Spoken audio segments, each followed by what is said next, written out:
In the 21st century, Israel's war against Gaza is a disgrace to civilization, and it is a tragedy for mankind that it cannot be stopped. In today's program, we will work out the numbers and data.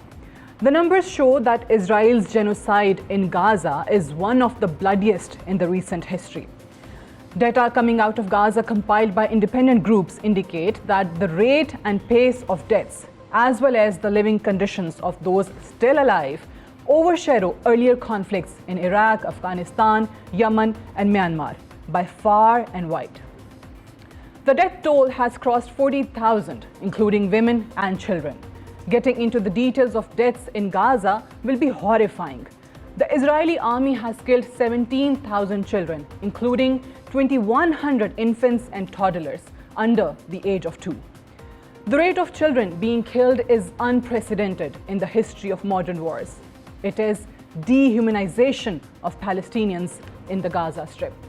Zionist military has adopted methodically and widely heinous possible ways to target children, and virtually without pause for the last 10 months.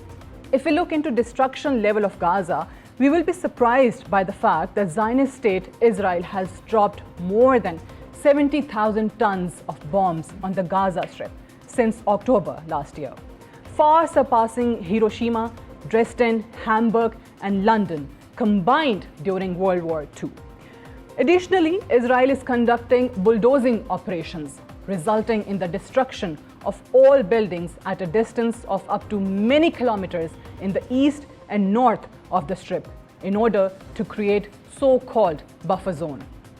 Moreover, in the first 6 days of invasion, Israel dropped more bombs on Gaza Strip than the US-led coalition dropped during its fight against the Islamic State, even during the height of the multinational campaign against the terrorist group. Records show that during Second World War between 1940 and 1941, Germans bombed London, dropping around 18,300 tons of bombs.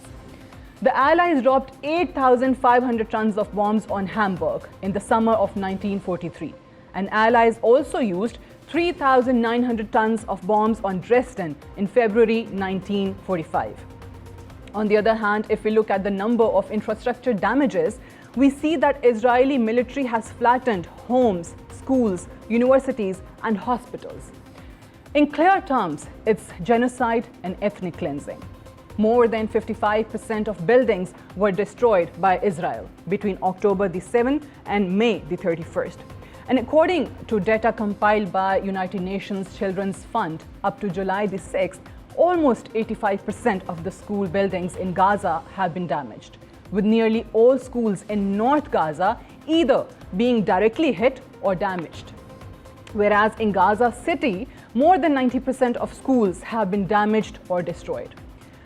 And if we look into the health sector, Israeli Defense Forces systematically destroyed the health facilities, imposed arbitrary blockade, deliberately prevented the entry of medical supplies, including medical devices and essential medicines into Gaza Strip, resulting in a high death toll.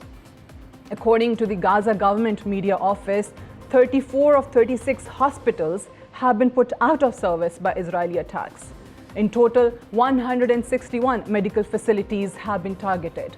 More than 500 medical workers have been killed, including highly specialized doctors.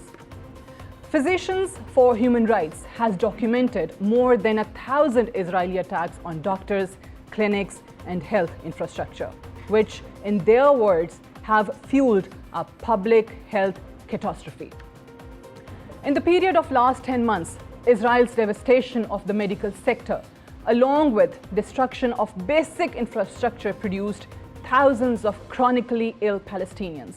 And it is believed that over 100,000 have already been infected with hepatitis. In today's 21st century, it's fair enough to conclude that Israel's war on Gaza is purely a genocidal act and an act of ethnic cleansing. It is a disgrace to civilization. But today's so-called civilized world is silent, and nobody is ready to raise the question on the war crimes, but defending it in the name of self-defense. Killing innocent kids and women is not an act of self-defense. It's an act of war crime.